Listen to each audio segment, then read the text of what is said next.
Paano kung sabihin ko sa iyo ngayon na pwede ka rin kumita ng pera sa paglalaro lang dito kay Shopback? May play to earn si Shopback and nagulat ako guys kasi ito na ang kinita ko sa application na to. Wow! So silipin natin guys kung legit ba tong application na to, ma-withdraw ko ba dito yung mga na-earn ko, and tuturuan ko rin kayo kung paano tayo kikita dito ng pera sa pamamagitan po ng paglalaro lang. Ito yung mga successful payout ni Shopback sa akin last year.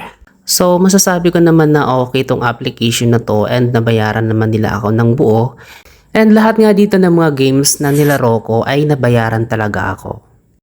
So sa hindi po nakakaalam, si Shopback po ay isang cashback app. Ibig sabihin po, every time na mag-online shopping tayo gaya kay Shopee, Lazada, Agoda, Foodpanda at marami pang iba, may percentage pang babalik na pera sa atin. So parang ganito lang guys, every time na magpo-purchase tayo worth 1,000 pesos, may cashback po na 5%. So automatically po na may 50 pesos pong babalik sa atin. So ito na nga, ang hindi alam ng karamihan na pwede rin po tayo kumita dito ng pera sa paglalaro lang. And dito nga ako kumita guys ng extra. Tapos yung play to earn nila dito guys, hindi kailangan mag-invite, wala ding puhunan, basta literal lang po na maglalaro tayo. And kung gusto niyo nga siya guys i-try, download lang kayo ng application tapos gamitin niyo itong invite code ko para may makuha ko yung extra 50 pesos.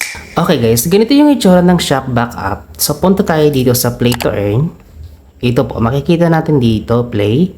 Ayan. So, scroll down natin. Makikita natin dito guys, yung category po ng mga games. So, meron green, purple, and red zone.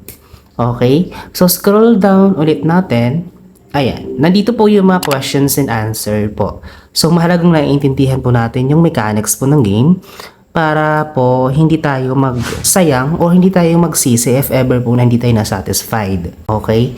So, marareceive natin yung mga reward, yung mga cash reward dito once po na matapos natin or ma-verified po yung mga milestone ng games. Okay? Pakita ko sa inyo later on kung paano tayo makaka-receive ng mga rewards sa paglalaro. Okay, so pakita ko sa inyo guys. Halimbawa po dito kay Purple Zone. Ayan, click lang natin yan. Ayan. Once na may na-download na kayong application dito, punta lang kayo dito sa My Offer. Okay. As you can see guys, may na-download na ako dito isang game. Ito yung si Coin Master. Scroll down nyo guys and makikita nyo guys yung equivalent po ng mga cash rewards na makukuha natin once na na-complete po natin yung milestone. Okay? So, complete Village 3 hanggang Village 300 ay 591 pesos po makukuha natin in total. Okay, so dapat matapos po natin itong mga complete level na to para po makuha po natin yung mga cash rewards. Okay, so may instruction naman dito sa baba para po maintindihan natin bago tayo maglaro. Okay guys, bawat games po na i-download natin ay magkakaiba po yan ng instructions and yung mga requirements po. Dito kay Coin Master guys, kailangan natin matapos daw dito yung 30 days. Dapat makompleto po natin yung 300 village po para ma-obtain natin yung full earnings. Tapos yung requirements niya dito guys ay kailangan makompleto nga natin yung 30 days. Tapos internet connection required, VPN use prohibited. Ibig sabihin po na pinagbabawal na yan at possible po na ma-block po yung account natin once na ma-detect na gumagamit po tayo ng VPN. Tapos yung reward dito guys ay subject po siya 24 hours delay. Okay, so mag-i-expect lang tayo ng kunting delay once na ma-complete na natin yung requirements. So may mga games naman dito guys na mababa po yung requirements, so hindi naman kailangan ng 30 days. So try nyo na lang yung ibang games dito. Okay, share ko sa inyo kung paano ko to na-earn. So clarify ko lang nga, hindi po yan overnight success. Combination yan guys ng aking mga cashbacks, purchases, and of course sa paglalaro ko sa mga games dito.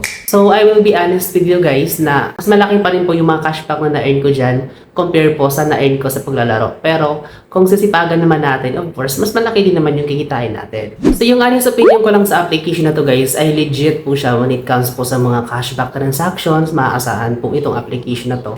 Pero gaya lang din po siya ng ibang mga play to earn application na medyo mabagal po yung earnings. Unless meron po tayong patience, consistency, and longevity sa paggamit po ng application, mas malaki po talaga kikitain natin dyan.